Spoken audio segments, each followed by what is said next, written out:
You ever meet someone who's so obsessed with power that they start believing they own the planet? Yeah, that was my neighbor, Karen. Not just any Karen. This one was the HOA president with a ruler in one hand and a clipboard in the other, convinced she was the guardian of suburban perfection. I never thought my peaceful backyard would turn into a battleground over a few inches of grass. But oh, buckle up. This story goes from mildly annoying to criminally stupid faster than you can say property line dispute. It all started one sunny Tuesday morning when I walked outside to mow my lawn and nearly tripped over a bright orange stake sticking out of the ground. Now, I've lived here for 10 years. I planted that oak tree myself, built that fence with my own hands, and mowed this patch of grass every week like clockwork. But this stake, it was new, and sitting 2 feet inside my property. At first, I thought maybe the city was doing some maintenance work. Nope. A few hours later, I saw her Karen marching down the sidewalk in her sun visor and neon pink sneakers like she owned the whole block. Behind her was Rex, her HOA sidekick, who carried a measuring tape and the moral compass of a used car salesman. She stopped in front of my yard, hands on hips, and said with that tone that could curdle milk, "We've completed an HOA assessment, and it turns out this portion of your yard technically belongs to common property. We'll need you to move your fence and your shed back by approximately 3 feet." I stared at her, then at Rex, then back at her. "You're joking, right?" She wasn't joking. She handed me a photocopied map that looked like it had been printed from Google Earth and highlighted with a pink marker. According to Karen's Craffy, half my vegetable garden now belonged to the HOA. Now, I'm not one to lose my cool right away. But when she started lecturing me about community harmony, I couldn't resist. I smiled and said, "Karen, you ever heard of the word trespassing? Because if you take one more step onto my lawn, you're about to get a live demonstration."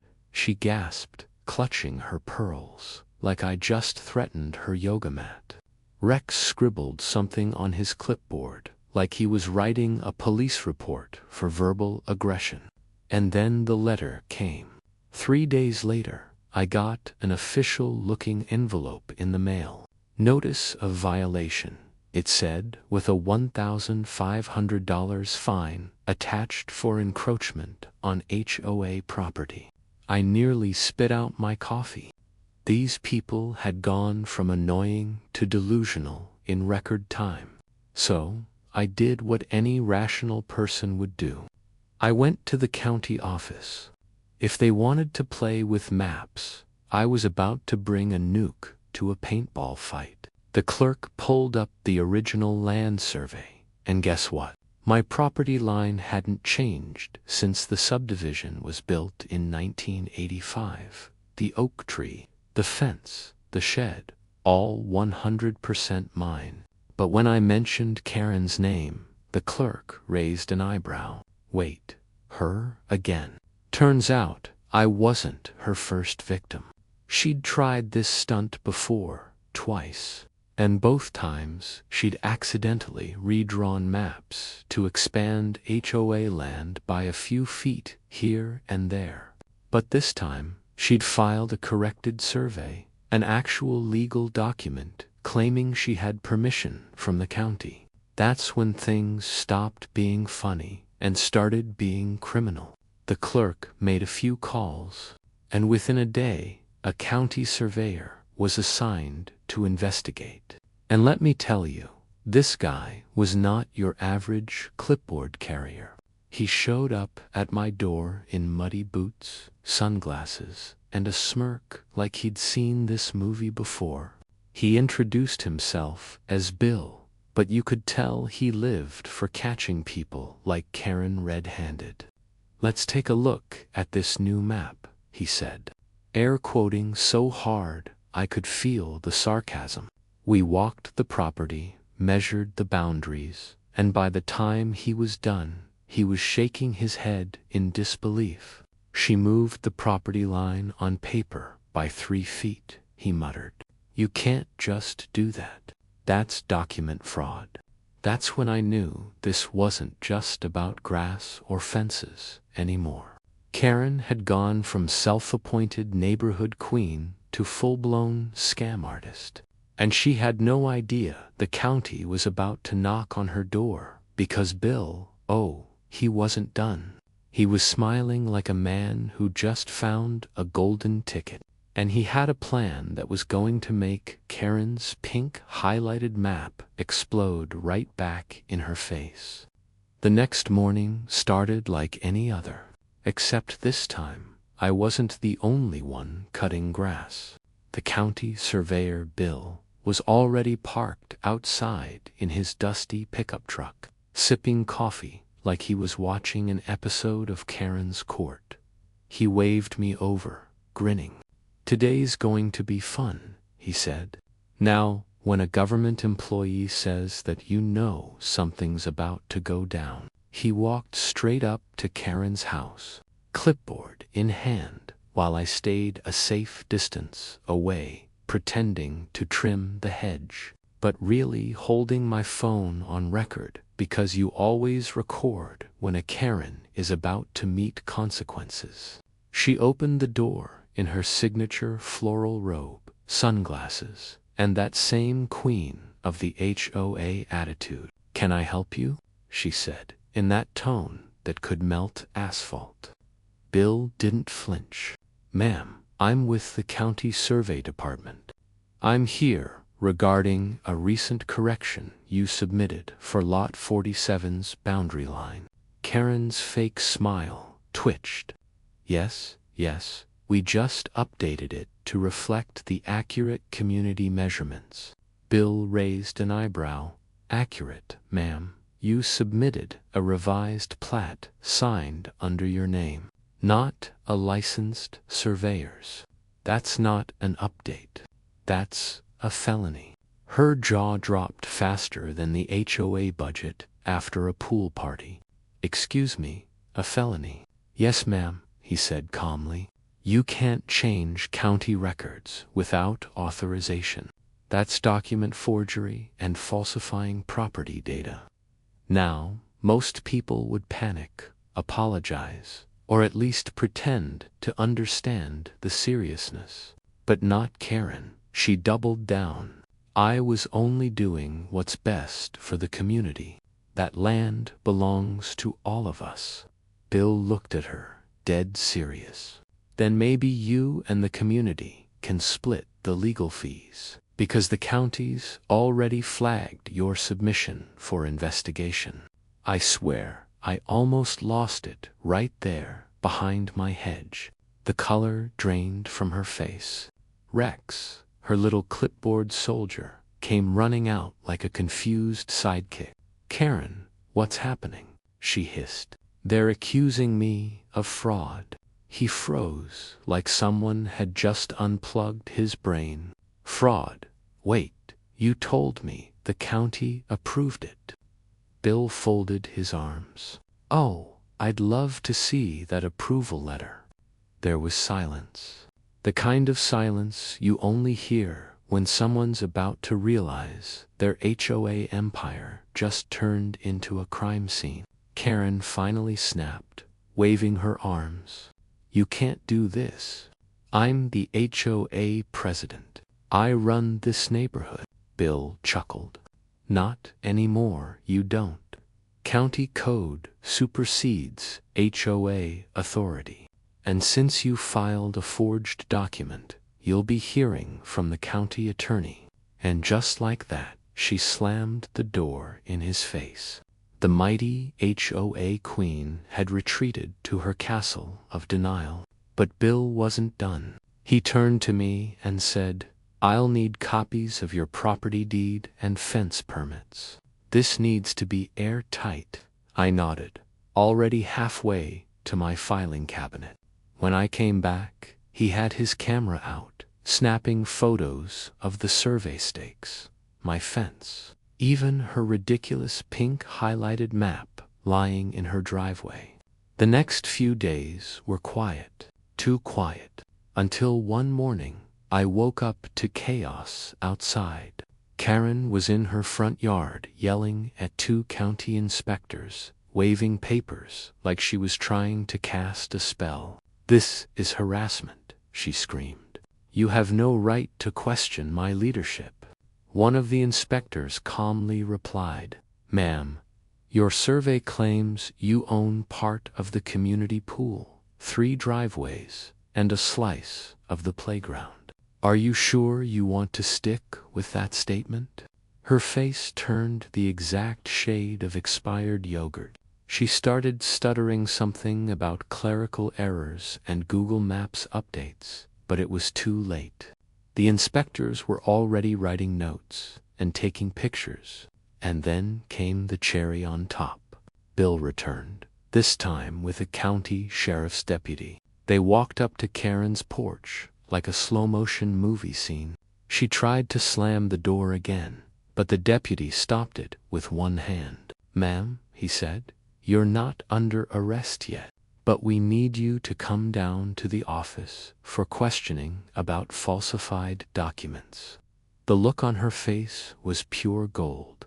You could see every ounce of confidence drain away as she mumbled something about miscommunication and being misunderstood. The deputy sighed. "Ma'am, you altered official property maps. That's not a misunderstanding. That's fraud." Meanwhile, half the neighborhood had gathered outside pretending to walk dogs, check mail, or water invisible plants. You know, the classic suburban crowd when drama erupts.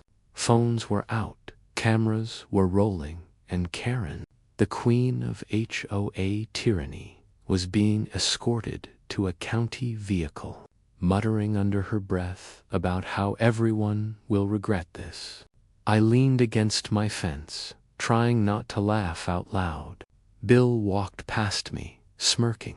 "You'd be surprised how many of these HOA folks think they can outsmart the county." "Oh, I believe it," I said. "But I have a feeling this one's not done yet." He nodded. "Oh, she tries something. They always do. But next time she pulls a stunt, it won't be the county she's dealing with. It'll be the feds." I didn't know it yet, because what Karen did next, well, it made the entire neighborhood go viral. You'd think, after being publicly humiliated, investigated by the county, and nearly cuffed by a sheriff, Karen would finally back off, right? "Ha, you clearly don't know HOA Karenzes." 2 weeks later, just when the neighborhood thought peace had returned, something unbelievable happened. A giant banner appeared on the community bulletin board with Karen's face printed in full color. "Vote to reinstate your HOA president. Karen, defender of property rights." I nearly choked on my coffee. Defender of what rights? The right to commit document fraud.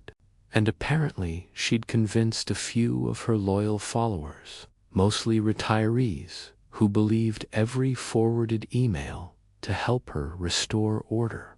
They started knocking on doors, handing out pamphlets, accusing the county of stealing community land. One even said, "Don't let outsiders dictate our neighborhood boundaries." Outsiders, she meant the county surveyor. I was half amused, half horrified. But then she went nuclear. Karen held a community meeting in the park and live-streamed it. You heard me right. The woman who just got caught falsifying county documents decided to go public about her injustice. By the time I got there, about 30 neighbors had gathered, most with that same mix of curiosity and disbelief. Karen stood on a folding chair, waving her arms like a motivational speaker at a pyramid scheme convention. We've been victims of government overreach, she shouted into a megaphone. They're trying to silence your HOA president for standing up for your rights. Right about then, a familiar pickup rolled up, county logo shining in the sunlight, and out stepped Bill, the surveyor, holding a folder thicker than a phone book. The crowd instantly hushed. You could practically feel the air crackle with awkwardness. Karen froze mid-sentence. "Oh, Bill," she said, trying to fake a smile. "So nice of you to," he cut her off. "Karen, I'm here because the county finished their investigation." You could hear a pin drop. Bill flipped open the folder, reading calmly. "Our records show that the corrected survey you submitted included false boundary adjustments to 12 separate properties, unauthorized claims of HOA ownership, and forged signatures of 2 county officials." Someone in the crowd gasped. Someone else whispered, "She forged signatures." Karen stammered. "That's ridiculous. I only copied their names for reference." Bill didn't even blink. "That's still forgery, ma'am. And since those documents were filed through public channels, it's being referred to the district attorney's office." The crowd erupted. Phones up, cameras rolling. Karen's Defender of Property Rights rally had just turned into a full-blown expose. She started shouting over the noise, "This is a setup. He's lying. They're all lying." But her voice cracked halfway through. The more she screamed, the more ridiculous she looked. Standing there on her little folding chair, waving a megaphone while the truth fell on her like a brick wall. Bill simply handed her a copy of the report and turned to the crowd. "If anyone here received similar letters from the HOA claiming land changes, please contact the county office. There may be restitution involved." That word restitution hit her like lightning, because it meant not only had she lost her little power trip, but she was about to start paying people back. Within hours, clips of her meltdown started spreading online. HOA president loses it over fake property lines. County surveyor destroys power, hungry Karen. Even the local news picked it up. One reporter stood right in front of the community entrance, saying, "What started as a minor property dispute has turned into one of the most bizarre HOA scandals this county has ever seen." By the next week, Karen was officially removed from the HOA board. The county revoked her authority to handle any documents, and the DA's office confirmed charges for falsifying records and filing fraudulent property claims. And just when I thought the story couldn't get any better, Bill showed up one last time. He knocked on my door. Same muddy boots, same grin. "Hey," he said, "you'll want to see this." He handed me a letter from the county. Turns out, since Karen's correction had caused administrative chaos, the HOA was ordered to reimburse every homeowner she'd falsely fined, including me, my $2,500 coming back with interest. I laughed so hard I nearly dropped the letter. "You're telling me I get paid because she tried to steal my land?" Bill chuckled. "Yep, consider it a refund for dealing with stupidity." That weekend, the neighborhood threw what we called the fence line Freedom BBQ. Everyone showed up. Even Rex, who had resigned from the HOA and apologized for trusting bad leadership. We grilled burgers, laughed about the banner, and toasted to the new HOA rule that said no one could ever make unilateral changes to property boundaries again. And Karen, well, rumor has it, she moved 2 towns over and joined another HOA, but only as a regular member. Word is, she's banned from touching any paperwork. Sometimes justice doesn't just knock. It brings a whole measuring tape and county badge with it. So yeah, next time someone tries to redraw your property line, just remember, karma might take a while, but when it shows up, it brings backup. If you enjoyed this story, make sure to hit that subscribe button. Every single subscription motivates me to bring you even more exciting and dramatic HOA stories. And don't forget to tap the bell icon so you never miss a new upload. I'll see you in the next story where justice gets even more satisfying.